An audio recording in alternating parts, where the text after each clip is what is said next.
Selamat datang di Fokus Berita minggu ini, saya Selin.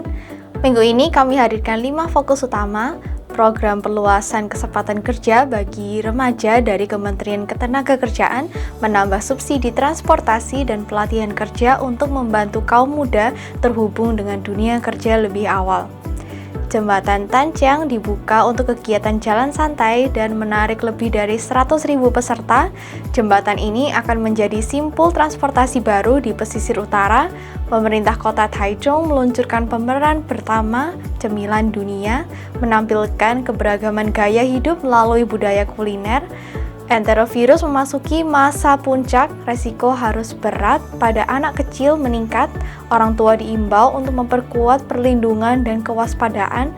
Sementara itu, Festival Kehidupan Bintong terus berlangsung, menggabungkan pameran khusus, interaksi dengan pekerja migran, dan pertunjukan opera tradisional, menampilkan keberagaman budaya dan isu ketenagakerjaan.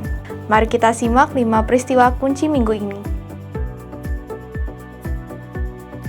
Program Ketenagakerjaan Remaja diperluas, tambah subsidi dan pelatihan kerja. Kementerian Ketenagakerjaan Taiwan merevisi program persiapan kesiapan kerja remaja dan direncanakan akan segera diluncurkan.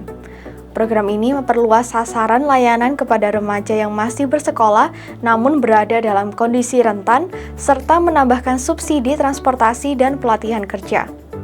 Peserta kegiatan terkait dapat menerima subsidi hingga 240 NT per hari dan maksimal 7.200 NT per tahun, guna meringankan beban biaya transportasi.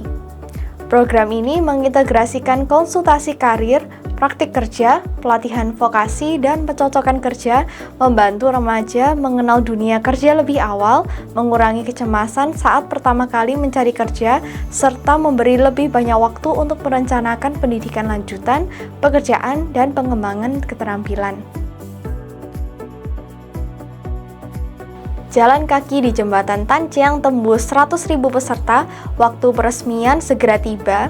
Menjelang peresmian, Jembatan Tanjang dibuka untuk kegiatan jalan kaki dan menarik lebih dari 100.000 peserta. Warga berjalan di atas jembatan sambil menikmati pemandangan Sungai Tanshui serta merasakan pengalaman landmark baru. Jembatan ini dijadwalkan resmi dibuka pada pertengahan Mei dan akan menjadi simpul transportasi penting yang menghubungkan Tamsui dan Pali. Pemerintah kota New Taipei menyatakan bahwa setelah beroperasi, jembatan ini akan secara efektif mempersingkat waktu tempuh serta meningkatkan efisiensi transportasi regional melalui integrasi dengan jalan dan alur rel di sekitarnya, sekaligus mendorong pariwisata pesisir utara dan menggerakkan ekonomi lokal. Taichung meluncurkan pemeran Camilan Dunia, berlangsung hingga akhir November. Pusat Seni dan Budaya Penduduk Baru Kota Taichung menghadirkan pemeran bertema Camilan Dunia yang berlangsung hingga akhir November.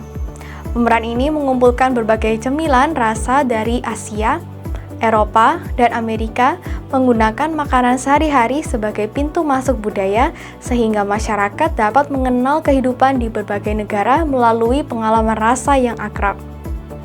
Di lokasi tersedia area interaktif, ruang baca, dan area pemeran. Melalui permainan dan tur berpemandu, pemahaman diperdalam sehingga budaya yang beragam menjadi lebih dekat dengan kehidupan sehari-hari, serta cocok untuk partisipasi keluarga. Enterovirus memasuki puncak, resiko kasus berat pada anak meningkat. Kasus enterovirus di dalam negeri terus meningkat dengan jumlah kunjungan medis yang bertambah dan anak di bawah usia 5 tahun masih menjadi kelompok beresiko tinggi mengalami kondisi berat. Pusat Pengendalian Penyakit Taiwan mengingatkan bahwa gejala awal infeksi seiring mirip flu, namun perlu mewaspadai tanda-tanda awal kondisi berat seperti mengantuk berlebihan, muntah, dan penurunan aktivitas.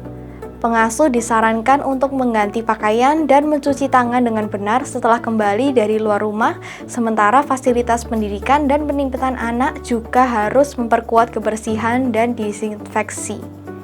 Jika anak menunjukkan gejala yang memburuk atau kondisi tidak normal, segera cari pertolongan medis untuk menurunkan resiko kondisi berat.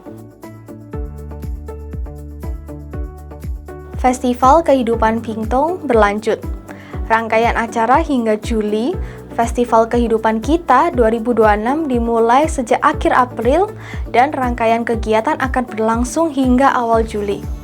Kegiatan mencakup pameran tematik, interaksi dengan pekerja migran, pasar komunitas, serta pertunjukan seni tradisional dengan lokasi utama di Pingtung Digital Youth Innovation Center dan SMP Wandan. Penyelenggara menyatakan bahwa sejak Mei, berbagai kegiatan telah dibuka untuk umum secara bertahap, menggabungkan pameran, pertunjukan, dan pengalaman interaktif, menampilkan kegeragaman budaya dan isu ketenagakerjaan, serta menyediakan ruang partisipasi dan pertukaran bagi masyarakat. Terima kasih telah menyaksikan Fokus Berita minggu ini. Taiwan Immigrants Global News Network menemani Anda mengikuti perkembangan terkini, memahami Taiwan sekaligus menghubungkan dunia.